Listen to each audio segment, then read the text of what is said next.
Welcome to 1 Minute Crypto. I'm your host Chronos, and today I want to look at some of the comments we got as feedback to last week's video.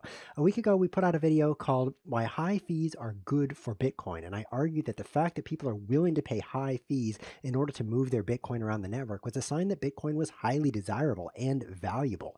Now, that video did not go over well. We got way more dislikes than likes, and a lot of people commented below the video telling me what they thought. So in this video, I want to address those comments and just kind of give you a response to them. But first, I want to thank our sponsor because this video is proudly sponsored by America's Card Room, the online poker site that lets you deposit and withdraw with over 60 different cryptocurrencies.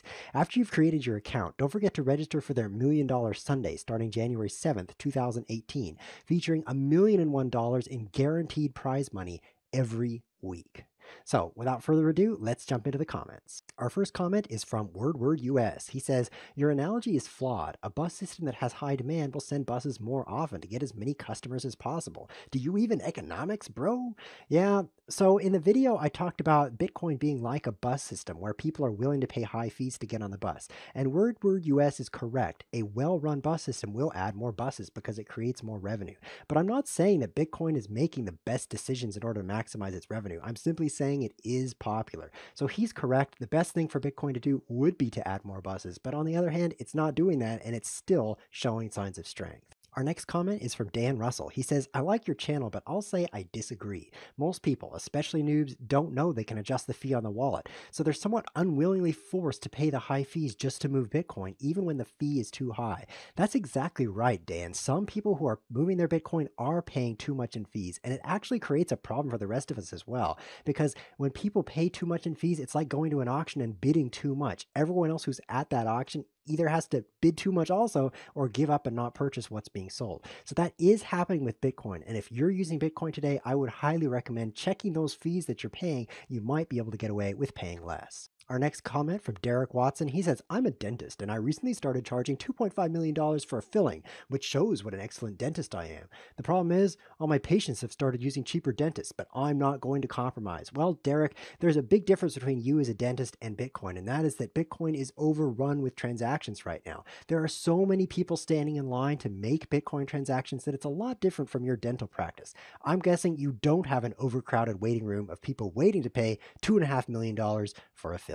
Our next commenter, Beachin, says, most of the time, nice username, by the way. Most of the time, people don't even know the fees they're paying. It's just noobs hitting send. So it's not that people value it so much. They just don't know any better. And 1 megabyte limit is a terrible user experience. I completely agree. Bitcoin is really ruining the user experience of cryptocurrencies in general because people get into Bitcoin. They're like, what is this mess? I have to pay so much and it is so slow. Cryptocurrencies are awful. So it's really not doing the community a service to be like this. Our next commenter is Tomas Petrolik. He says, so you say it's okay to pay a $10 fee for a cup of coffee that costs $1 if you want to pay with Bitcoins?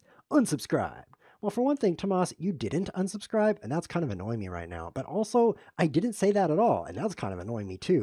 Our next comment is a really strong one from Adstv. He says, the fact that high fees are a sign of Bitcoin's desirability does not mean that high fees themselves are desirable. I completely agree with you. That is so true. The high fees on the Bitcoin network make it for a very poor user experience, and they're no good at all. I wish the fees were a lot lower. Next, we have Henrik Wallen, who says, this is why we need the new fork, Super Bitcoin. Super Bitcoin aims to be the ultimate store of value and the true king of kings of cryptocurrencies.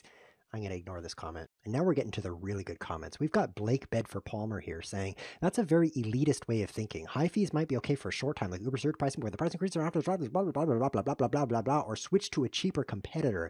Bingo! So true. There's this concept in economics called substitute goods, which means there's two things, and if one of them's really expensive, you could always just buy the other one. The example I heard in college was chicken and beef. If beef suddenly became $1 million an ounce, people would buy more chicken as a result. And in cryptocurrencies, it is so true. If Bitcoin becomes too expensive to use, hint, it's too expensive to use right now, then you could use another cryptocurrency and get the same thing done for less money. Cryptocurrencies are a substitute good market. Many of the qualities of Bitcoin that make it so awesome are also held by other cryptocurrencies, like for example, Bitcoin Cash, which is a lot like Bitcoin, but it has lower fees. So this concept of substitute goods is a very powerful concept, and I think we're going to see it come to play more and more in the cryptocurrency space.